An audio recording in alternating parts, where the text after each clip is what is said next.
I believe we are live. My name is Dennis Kim. I'm the Concertmaster of Your Pacific Symphony. And today I have the honor of being here with four of my favorite people, actually, not four of my favorite composers, but four of my favorite people. They're from all over the world, and I know that you will enjoy this. If you have questions, please Q&A or the chat.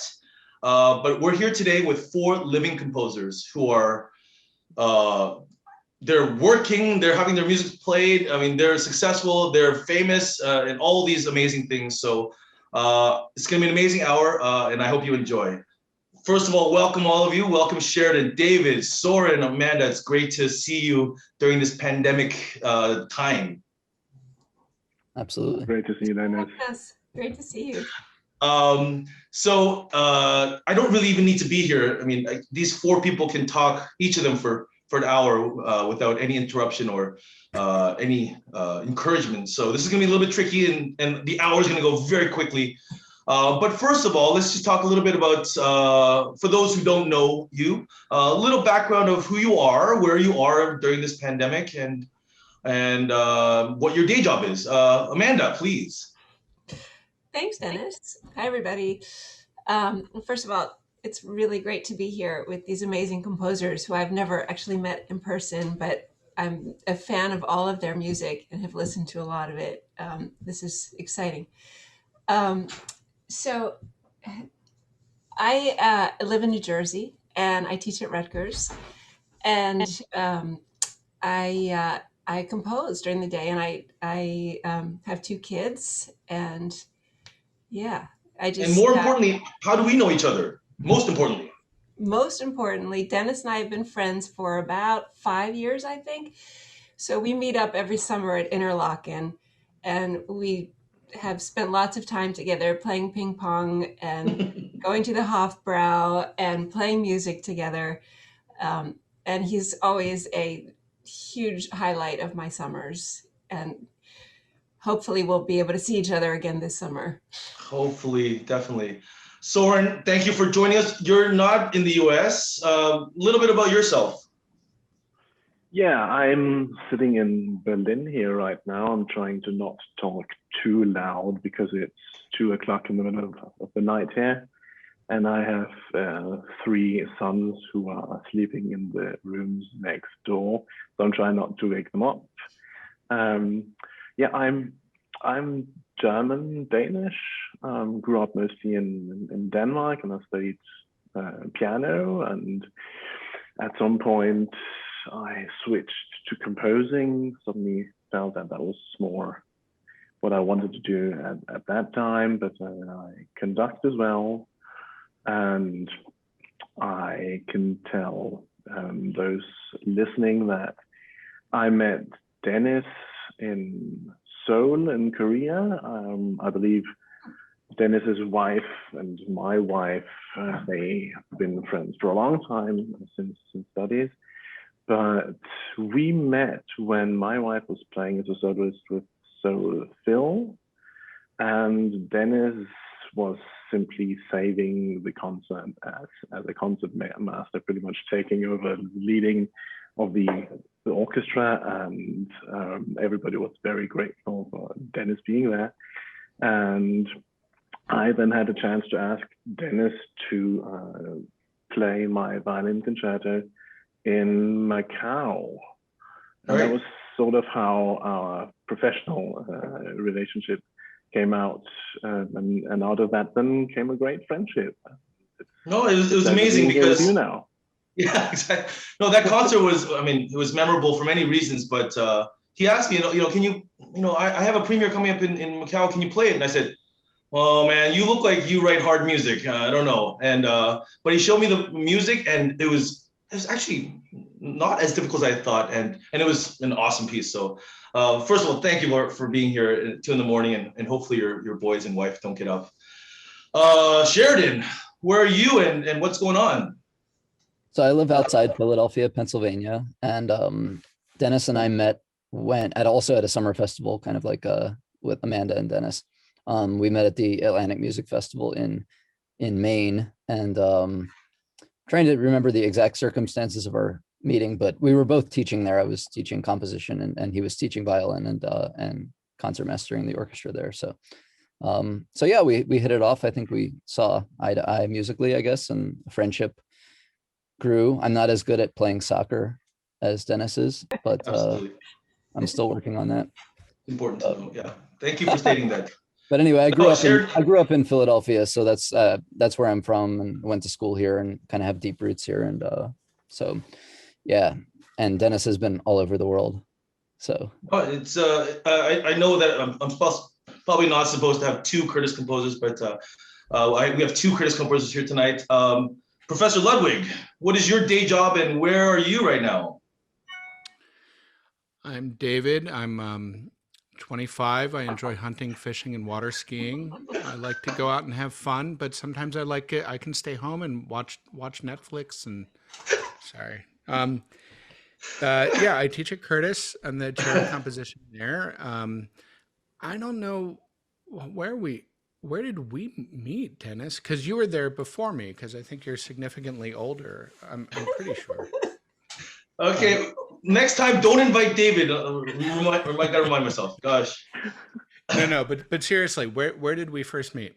No, we knew of each other at Marlborough. I never went to Marlborough, but I might have met you at Marlborough, but then at AMF, I think is where we actually met. At Atlantic, yeah. So we, so many of us, Søren and I haven't met, but like Amanda and I, we have not crossed paths, but we have crossed paths at different times. So just not, be it there a lot in Luzerne or Rocky Ridge or like we had lots of path crossing. But I got to meet you at AMF, and we had fun times. But I'm forever in Dennis's debt because I was with my wife in Seoul, and we got lost, horribly lost, and we were like starving. We had just gotten off the plane. We had horrible jet lag, and we called you, Dennis, and you were like, "Oh yeah, come to me. I'm right here. I'm at a friend's wedding."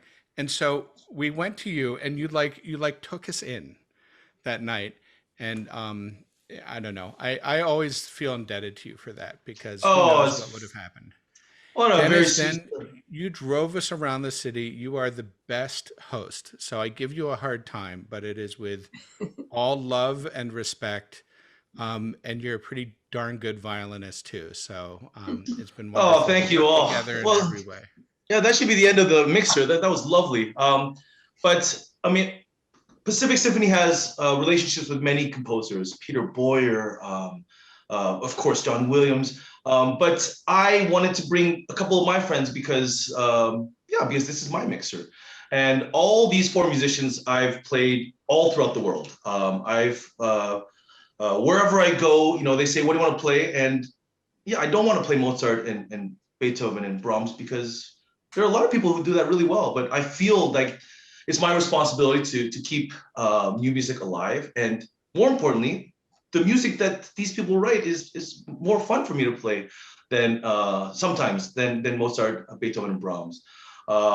Just off the top of my head, I played one of Søren's pieces in a smaller city in Seoul, and when I suggested it to the conductor, I thought he was going to die. He was like, "Wait, what are you talking about? I can't even pronounce that name of the composer. I can't pronounce the name of the piece, and you want to play this in Daegu?" And I was like, "Yes, I do." It's like, "Can't you just play Mozart 3? I was like, "No, I do not want to play Mozart 3. So it's been, for me anyways, it's been a privilege to play their music all over the world.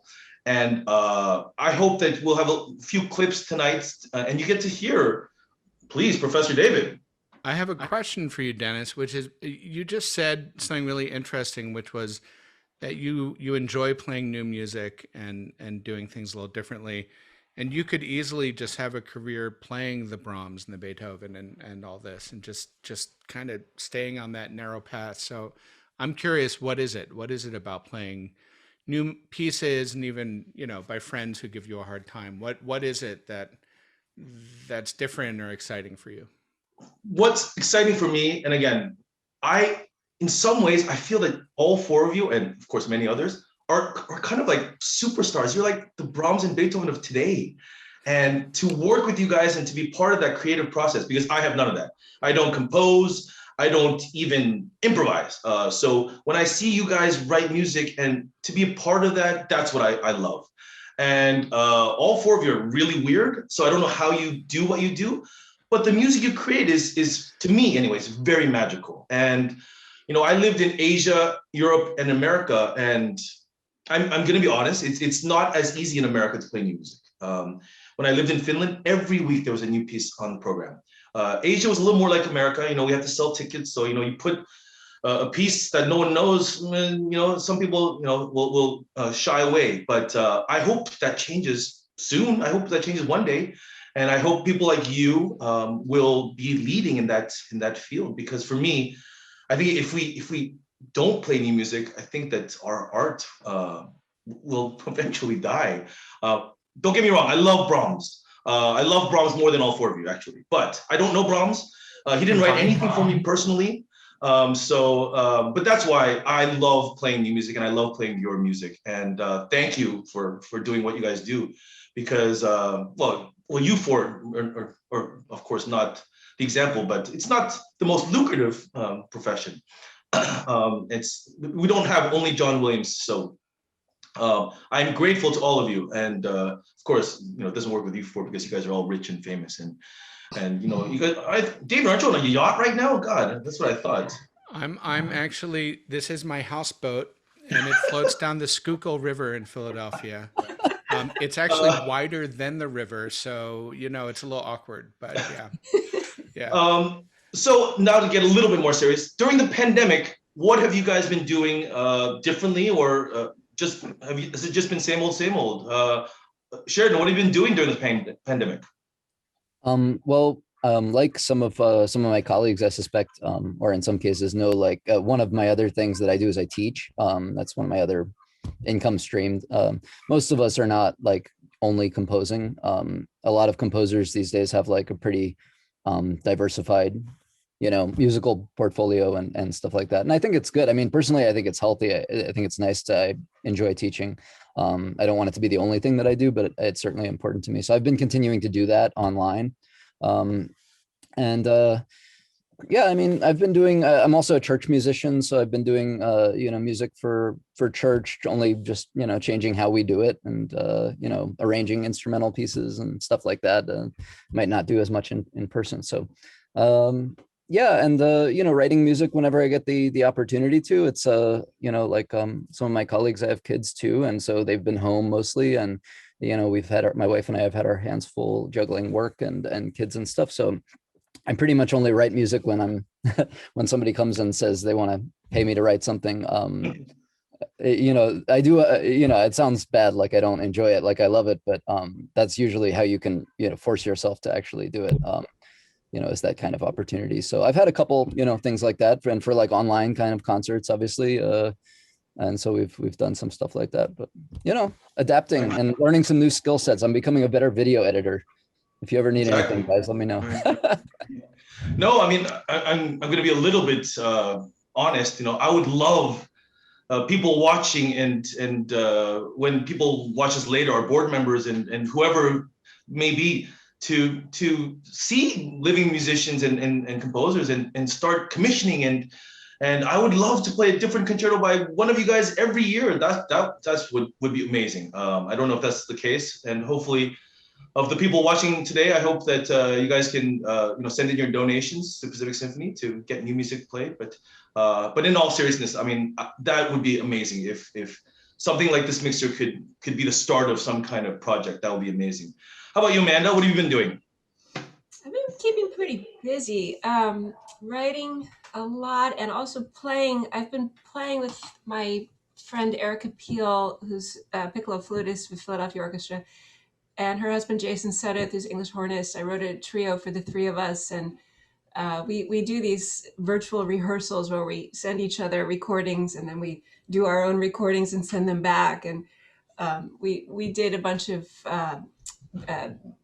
synced concerts together, and then a backyard concert. I actually just wrote Erica a piccolo concerto that she recorded for a Philadelphia Orchestra digital stage concert. It hasn't been released yet or announced officially yet, but we just did that in January. So that was a lot of work to get that together. And I teach a lot also. like the rest of you, I'm sure. I teach piano and composition, so and my kids keep me busy. I just started doing some volunteer teaching for uh, an organization in Newark that brings piano lessons to inner city school kids there. Um, and so yeah, I've just and I'm writing a lot of woodwind music, so that needs to change. We need to do some violin music. That's in my bucket list for the next 2 years, is to write you a Awesome. sonata. Right. David, try to be serious now. Same question. I promise to be serious from here on in. But kidding aside, the vibe of musicians, right? Like that you and I, who haven't seen each other in a long time, can kind of get back to where we are kidding around with each other and all that. The human connections are kind of everything right now. So this is a second best, right? And yet we're all used to communicating on Zoom. So I've been trying, really to be present for my students because I am older than you, for the record, Dennis, and very much older than my students. And I feel like, to be someone who's 19 or 20 years old and try to navigate this time. I mean, it's weird enough for us, right? It's hard enough for us. So we really need to be there as their mentors and guides, and that's what I've been trying to do. Writing, I found making art during this time to be really hard. If I'm totally honest, I found it. I have work and I have commissions, but it's a different it's a different kind of energy that I have to muster to do it. So it's been challenging, but I'm all I have is gratitude. I mean, I get to live on my houseboat, right? I have a place to live, and I have a wonderful wife and our 4 cats and all that. And so I have enormous gratitude to just be able to be a composer. Even if COVID wasn't anything, I'd have that gratitude. But it's a very special thing, I think, for all of us. So. Well, that might be a little bit too serious. Take it easy next time. Søren, I think I'm going to stay here. Yeah. Søren, it's I mean, you're in Berlin. It's a different world. I mean, first of all, how is COVID being handled in Berlin and in Germany? I think it's pretty much the same. I mean, definitely in the cultural areas, it's pretty much the same thing as what you've experienced. It's things have been shut down for a year, really, cultural wise. There was a bit of an opening in between, and of course that's frustrating in many ways because we are sort of a bit further down the food chain than you, Dennis. You're playing actively, but we need to be played by people. So this sitting here not really knowing how long is it gonna last until people like you who really want to play our music are allowed to do that again. It's strange, and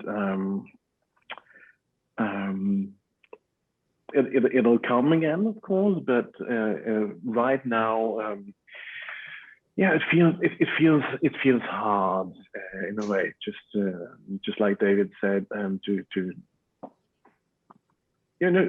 keep the energy and to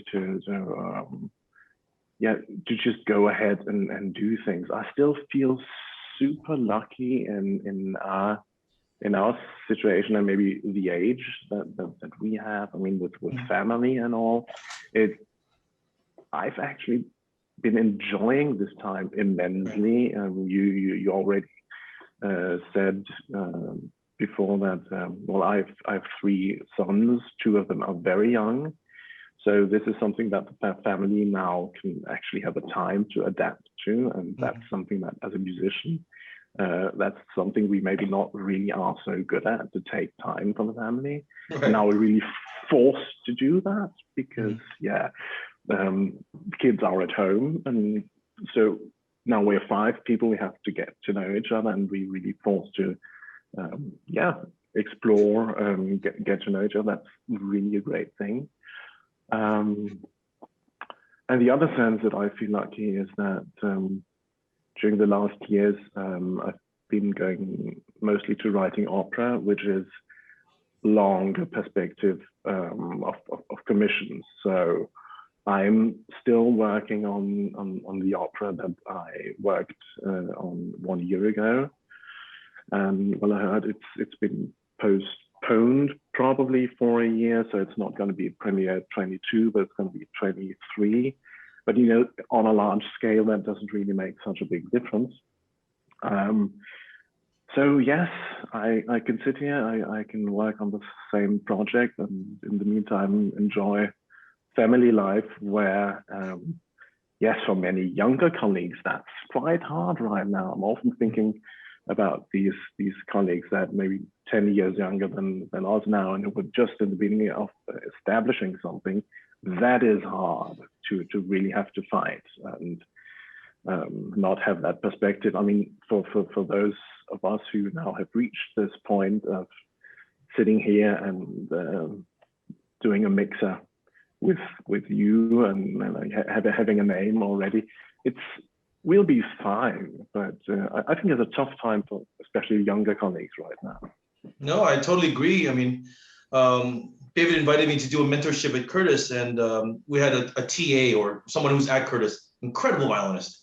And yeah, it's like, what are you doing? And it's really, I'm not sure. And that's so foreign to me, because when I was at Curtis, yeah, I'm gonna be taking this audition, I'm gonna go to this grad school, I'm gonna do this audition, and now it's like, our orchestra's gonna happen. I mean, our auditions can't, what's going on? Exactly. And it's tough. And wow, yeah, now we're all sad.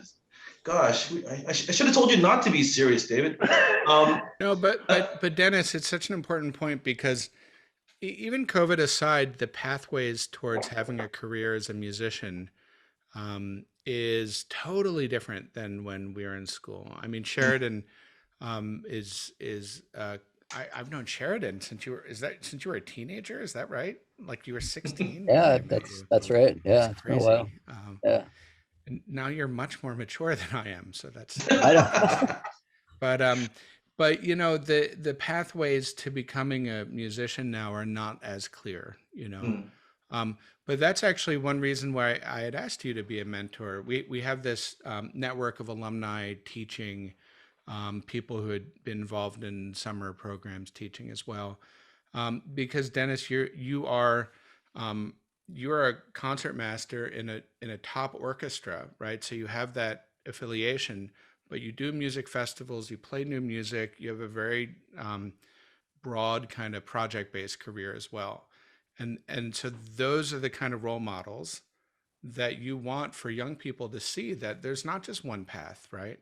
That there are many, many pathways to including music in your life forever, even if you don't pursue it professionally, right? So you're great to be teaching this, but it's even COVID aside, it's challenging. It's challenging for young people to take this up. Absolutely. I mean, this mixer could be 5 hours, and each one of these composers could have their own hour. But I want to get to the music, because I mean, that's why they're here. I mean, they're all fun to hang out with, but their music is the reason that I got to know them. And like I said, each of them have a connection. I have a connection to each of them with the music they play, that they've written, and I've played their music. And Søren, why don't you start off with your piece, because I don't dare try to pronounce it, but a little bit of background and a little bit about this performance. And we're not going to be able to hear the whole thing, but yeah, just set the next clip up for us. Sure. Okay. So I always felt about music as it's a lot of things. I studied piano, and I liked playing piano, but also I played the guitar in a band. And as a teenager, I had a job as a church musician, and it was all music was just stuff out there for me, and I just loved doing everything of that. Then I had to concentrate on something, and I chose piano. And at the end of my studies, I felt that, okay, if I really want to go around and saying, yeah, but actually I'm a composer too, I'm a conductor too, and all that, maybe I should compose a piece. So I found this composition competition in Brussels, where they wanted a violin concerto, and all the finalists of the violin competition would then have to play this piece. So I wrote a piece for that and entered it and thought, okay, great, I've done it. I'm a composer now, I've written the piece. I then got extremely lucky and won that competition, and that really changed my life completely. From there on, I could call myself a composer. The piece was played by all 12 finalists on live TV. So yes, the recording we have here is with the winner of that competition, by Vasgride. She played it back then, so this is 20 years ago. Yes, Alexei is getting ready to start it. Let's have a listen.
I mean, this is an awesome piece. And again, I'm sorry we can only have small clips. Otherwise, the other three composers are going to send a lawsuit, and then it's very, very messy. You know, this is America, you know, there's lots of lawsuits. So, so I'm going to just talk a little bit about your piece. You don't play violin, but somehow it fits well in the hand for the violinist. How is that possible? I've always been hanging out with violinists. It's the guy that I was just living together with in Copenhagen during studies. He was a violinist. My first girlfriends were violinists. I don't know, it's been a coincidence. And I started myself playing violin. I think it was far too late to actually then making it a violinist. I think it was 8 or something. Played it for 1 year. It wasn't my instrument, but I always found it fascinating. So I've always been playing the repertoire as a pianist with my violin friends, and it's always fascinated me. No, I love pieces that sound harder than they are, because I mean, for non-musicians or even some musicians, that sounds really hard. It's not that hard. And then you have to play Mozart, which sounds so simple and it's the hardest thing in the world. And I hate those kind of pieces. So, I don't know how the streaming was, but Alexei will link all the music that we hear today in the chat. Please listen to it. You will love it. And then that'll probably link you to another one of their pieces. And then hopefully you'll listen to 10 hours of new music and it'll change your life and you'll become a new music fan. Don't be scared. It's not all crazy stuff that's above your head. I mean, it's all stuff that is, I mean, for me, it's amazing music. David, so this clip you have is Catherine's Wheel. It's a piece that I had a chance to play at AMF. Can you talk a little bit about your piece?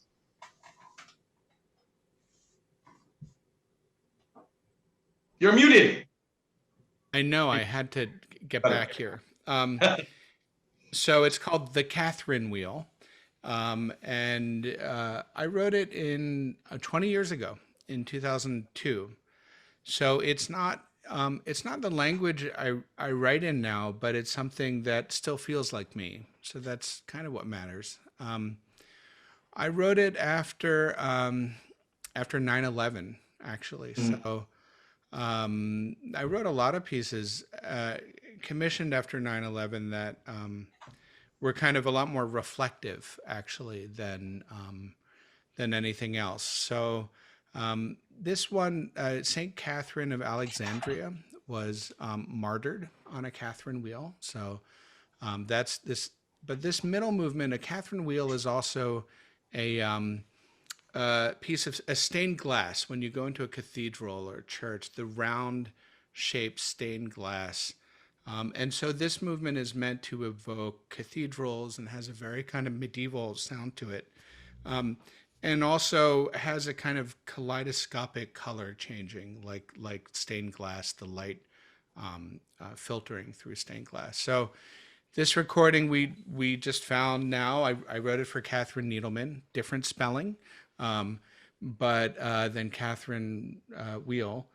And this is I'm not sure where this performance is, but it's something I really savor, a small performance in a small hall where you are intimate with the performers. So and this is Catherine Needleman, who it was written for, playing the oboe, and she's the principal of the Baltimore Symphony. I think these are Baltimore alumni Symphony musicians, right? Too, yeah. Alumni of Curtis, a fantastic musician and a fun follow on social media. But yeah, this is just the slow movement, the second movement. This is the second movement, the one I was describing. Yeah. Excellent. Thank you.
Again, I apologize to all the composers. Of course, all these pieces need, of course, deserve to be played in full. They're beautiful pieces, all of them. I'm gonna have all 4 clips played before we get to some of our panel, our what's it called, our comments from the audience. But Sheridan's piece, can you talk a little bit about your piece? I think it's the third movement. Yeah, we're doing the sextet, right? So this is a piece for clarinet, string quartet, and piano. And I don't play clarinet, but that's kind of the instrument in the bunch that I wish I could play. It's my favorite woodwind instrument. So that was kind of the origin of that inspiration, I guess. But I do play violin and piano, so those are, I feel comfortable writing for those. And actually, I'm playing piano in this recording, and you're about to see, and Dennis is playing violin, and Jonah was in this group too, I think, cellist. That was a fun group. So yeah, I mean, I don't know what to say about it really, other than that it's we're hearing the third movement of a 3-movement piece, and it's very lively and who'd you write it for? Spirited. I wrote it for David Schifrin was the clarinetist, and he well, I don't think he directs it now, but Chamber Music Northwest was the festival in Oregon, and so he played it with the Kavafian sisters and Steve Tenenbaum and Pete Wiley and Anne-Marie McDermott. So it was a kind of an all-star group. So it was a really great opportunity. It was one of those kind of opportunities you get as a composer to write for a fantastic group and kind of force you to up your game, Right. So, and then, but like a lot of things too, the people who end up championing the piece or whatever are not necessarily always the first people who play it. So in this case, like Dennis, if you don't mind me saying, Dennis, like he's played this piece that you're about to hear in many different places around the world, and he's probably done more for this, this piece than any other musician. Even though he I don't think probably is the right word. I know for a fact that I have. What are you talking about? I played it in Korea in places that they were like, you want to play? Can you just play Brahms? Can't you just play Mozart? What is this? Seyfried?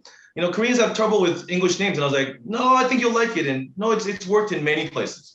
I feel like I should just say one more thing though. That's like when somebody premieres a piece or they commission it and it has their name on it, like of course they have kind of a vested interest in a certain way of getting it out, But like Dennis, in his case, like it wasn't written for him, and so that to me is even more meaningful that he would, take it on and say, hey, listen to this piece, which doesn't have my name on it, is not premiered by me, and to champion that really means a lot, I think. No, it's a beautiful piece, and no, I hope you enjoy it. And again, it'll be a short clip, but this is the third movement.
I promise, El Andre, we're gonna get to all your comments, but I want to get through Amanda's clip first because I think your comments are gonna be what we talk about for the rest of the mixer.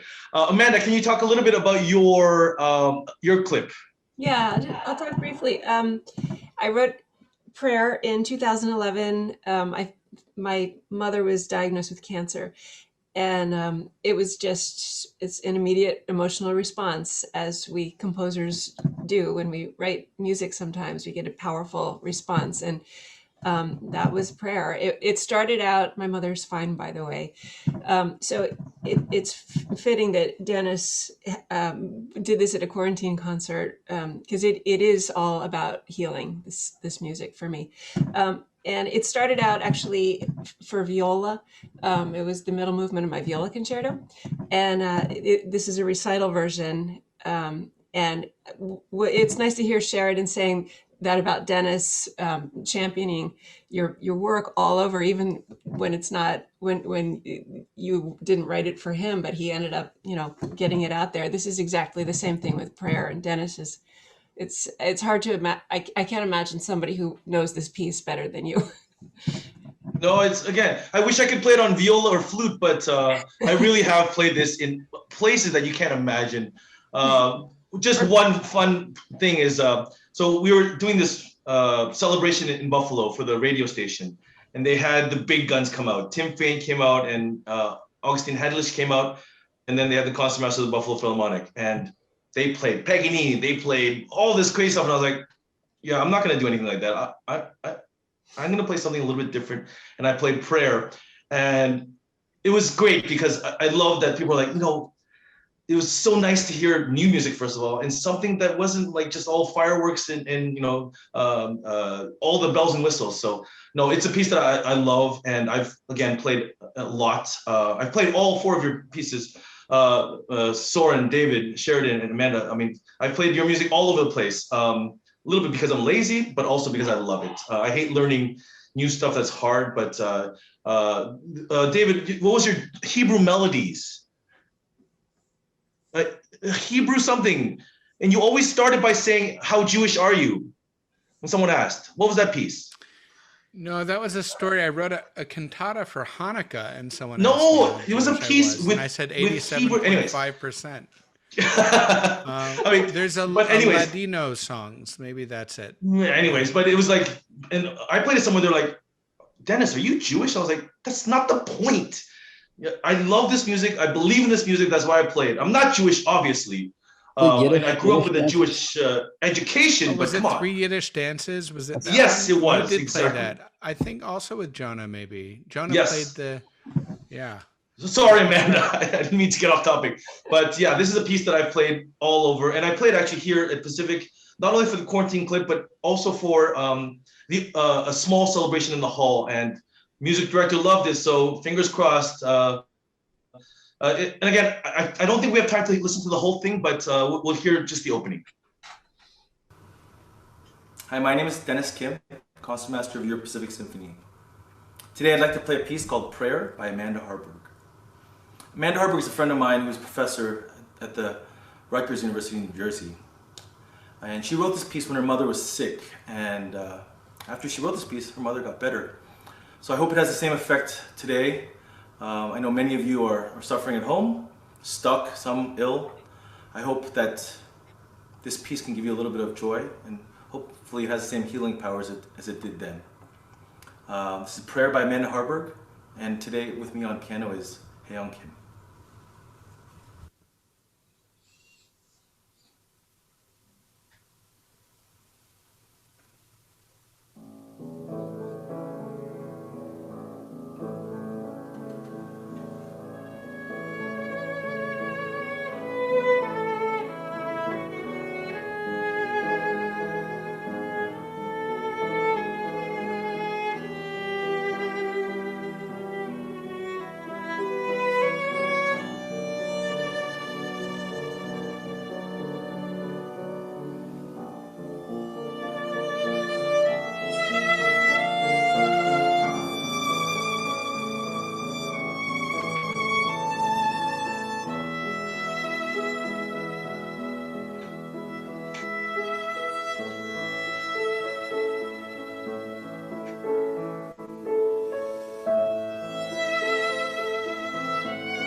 all four of those pieces are very meaningful to me, and I hope that that all of you will click on the links and listen to all of it.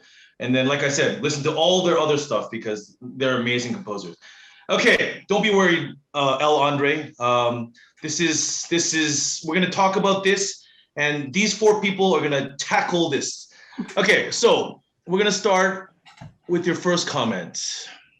It says, thanks for playing a passage. My audience feedback is that large audiences need melody or rhythm to engage the audience first. Then we can enjoy more modern passages as an interesting break, but not to start. It is melody and rhythm that biologically captivates the audiences, then acrobatics. And then after Sheridan's clip, music that moves and rumbles with sparkling embellishment that sweeps us along. A winner for sure. There is a place for this piece. So please feel free to just chime in, but this is the problem we're having in America, and problem is not the right word, but this is the issues that we're having in America. And in Europe, similarly, when someone plays or someone composes something very tonal, they say it sounds like movie music, and that's a criticism. And in America here, it's a little bit the opposite. So how do you guys deal with this? Do you create music just for the audience and just for the paycheck, or is there something else that inspires you and drives you to write music the way you do? Oh, it's a tough one, I know, but don't all jump in at once.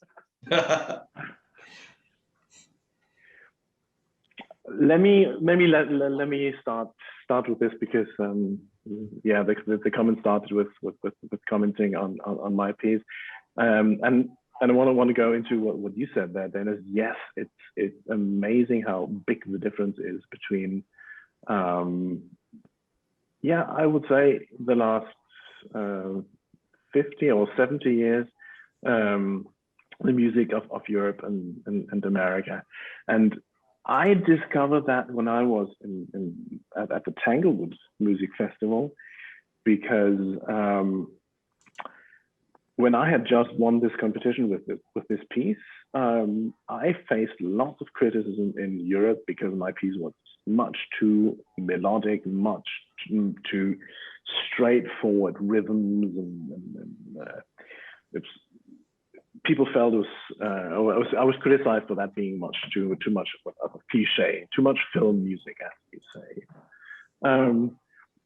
And then I came to Tanglewood, and suddenly I was in the role of this crazy avant-garde European composer who writes these hard to understand things, and I was all confused. It took me, I think, really half of these 7 weeks that we were in Tanglewood to just sort of get through this cultural clash somehow.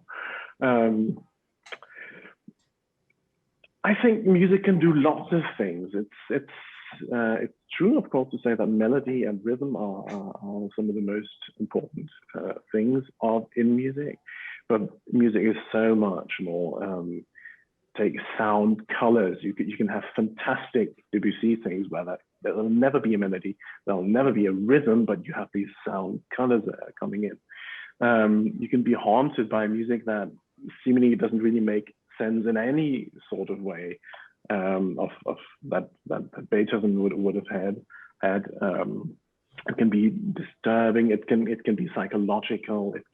There's so many aspects, and as a composer, I really like to explore any of the things that that music has to offer, and that's why I also like to play in different genres. Why I like to play rock music as well.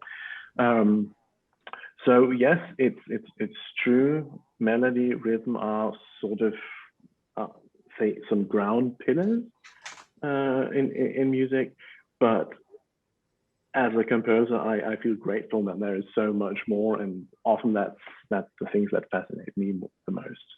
The other things. Oh, I mean, yeah, perfectly said. I would love the other three to add, but I mean, I agree with you 100%. Some of my favorite pieces, I mean, not to go off, but like, yeah, again, that'll last another hour. But like Stravinsky, I mean, you're not gonna sing that on the way home. You're not gonna sing Rite of Spring on the way home. but that is music that goes right to your soul. And it's just, yes, David, of course you can sing Rite of Spring, but you know what I mean. It's not Puccini, it's not Richard Marx. No, but it's not Richard Marx. Dude, I love Richard Marx. Dennis, that's awesome. Thank you. Marx. It's like if I had to guess who the next person after Puccini would be, that's like the 8 millionth choice. Not that it's like 4 for me. I just skipped a few, but Richard Marx is right up there. Is he Canadian? Is that what it is? It's a Canadian thing, isn't it? So I mean, let's drill down on that a little bit. Just looking at comments and so forth.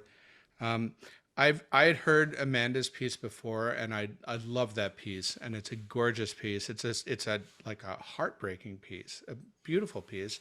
I think I was at Sheridan's premiere probably of that piece, and heard it afterwards as well. I think heard it several. Yeah, that was definitely the first time it was done that Dennis and I did it. Yeah, at AMF. Yeah, I was there. Yeah, it's amazing energy. It's very American. It's vibrant. It's jazzy, as someone put it in the Q&A, and then Søren's piece was, I mean, these are just my impressions, right?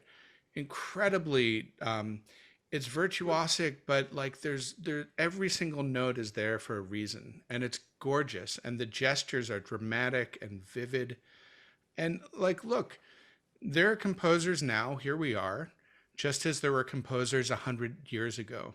And there are writers now, right? There are painters now. We're all part of this line one way or another, it's all part of our own musical inheritance. So I would say for people who aren't as used to this kind of music, and you heard how different each piece was, right? That there is new music there for you.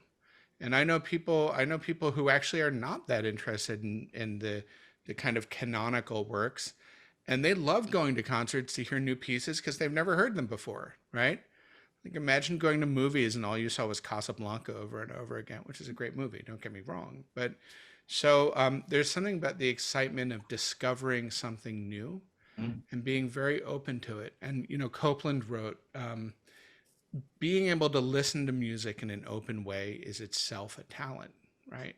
So I couldn't be more hopeful about the future of music, because there's such a wide variety of composers writing incredible things. And I can tell you that, like, maybe there was some time when there was like a real big divide between composers and audiences, and people saying, well, if you don't get it, that's on you, that kind of thing. We're so far away from that time. We're 60 years away from that time. We're in a time now where composers really want to connect with people and express themselves and have direct communication. And these are people who live down the street from you, who get up in front of an audience and say, hey, I live down the street from you. I'm from we're all inhabiting the same time space. So there's so many ways for us to connect to audiences and to be relevant, And so I think I'm just really, really encouraged by composers. Just listen to the pieces tonight, right? You picked, exactly, because you are a genius, Dennis, which we all know. You picked 4 very different composers with different examples of music, but all of whom are very committed to connecting with audiences and listeners, and I think that's amazing. No, when new composers, young composers ask me questions, I always say, please don't write for other composers, or write for musicians, write for the audience. Exactly. And it's like you said, David, I think those times have changed. I have a quick story before we go to no, I'm going to tell my story last because it's not as important. Amanda, if you want to add a little bit. Well, I think I'm probably the oldest person here, I'm guessing. So I grew up in the... I got you beat, I think. Stop it. No, I do. I know I do. Okay. So I grew up in I went to school in the 90s, and I had, I went to a music festival in Freiburg in Germany, just like a weekend festival. And there are lots of schools that were represented there in Europe. And I was doing a Fulbright year in Liège. I was studying with Frédéric Rzewski in Belgium. And I played my piano sonata at this festival. and it was much thornier than what you just heard by me. It was much more influenced by Messiaen and maybe Bartok. And I had, but for the standards of the European styles that were being represented, it was very, very conservative. And I had a lot of people afterward get really mad at me and tell me, you can't write like that anymore because it's not original. And it has to be original, or else what's the point? The kind of music you're writing is dead. And I wasn't actually discouraged by it because I just knew it wasn't true. But I was also, even in the States, there was more of that attitude that like I had teachers tell me that I had to use more wrong notes in my music. And that was never what it was about for me. It was about connecting. And it's great, as David was saying, it's great to see it opening up, and that now it's okay to be about connecting, and that we don't write for composers, we write for everybody. And yeah, and also as a listener, I try to listen to lots of different styles, and I find that coming back and listening now, I listen very differently than I did 10 years ago. So I feel like we're always evolving in how we engage with listening, which is absolutely. Sheridan, if you want to add a little bit. I mean, maybe if I could just pick up on that thread of like who we're writing for or who we think we're writing for or whatever. I mean, I can't speak for my colleagues. I think in a way you kind of have to, if you're being honest, you really have to write for yourself, in the sense of like only you will know if you're being sincere or if you're trying to impress somebody or whatever. I mean, if you happen to, you know, I mean, the piece you played for me is a pretty accessible, straightforward style that, you know, might connect more easily with people than some other styles. But that doesn't necessarily mean I'm doing that consciously. Maybe I am, I don't know. I think it's subconscious though, maybe. You know, Copeland, you know, when Copeland, his early music was very dissonant, and then he kind of consciously decided he would write in a simpler style. So when he started writing Billy the Kid and Appalachian Spring and stuff like that, it wasn't like a sellout move necessarily. Like he did want to connect with audiences more broadly, but he was very conscious about like, I'm still being true to myself. I'm just saying what I have to say using simpler means, a simpler style. So I think about that. I didn't really think about it in those terms, but I think that's an interesting way to frame it. Maybe you got to write for yourself. Only you can judge, you know? Yeah, I mean, I hope all the listeners and the four of you don't think that I'm this champion of new music, that I don't like any other music. I mean, that's not the case, obviously. There's so much music that I hate. So don't get me wrong. There's a funny story. When I lived in Finland, and this was not recently, this was, I heard many years ago, but it was in Sibelius Hall, and it was all the top Finnish composers at the time. And, you know, just one after another, there was 6 pieces of these great composers. And after the first piece was finished, 2 composers walked up to take credit. And there's just too many stories like that I can imagine. Like they don't even know what they're writing. They don't know what it sounds like, and they just come up. So don't get me wrong, there's a lot of bad new music out there.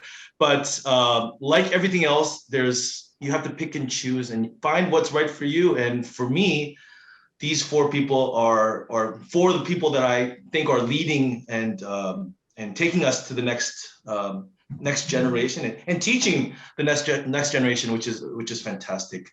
I am grateful for all of you for joining. Thank you so much. I think that our listeners, I mean, there's been so many questions that we haven't gotten to, but it's a lot of interest, and I hope to God that we can work in some way in the future. We have lots of youth orchestras here that do a lot of new music.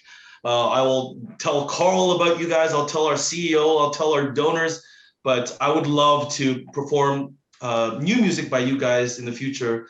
And I wish all of you well. I wish all of you good health. And I hope to very soon give all of you a big hug wherever that may be. Thank you so much. Next week, we have Tony and Cindy Ellis. They are 2 of our musicians in the Pacific Symphony. And again, it will be a wonderful hour. And I hope you can all join me next week. Thanks so much. Thank you. Thanks, guys.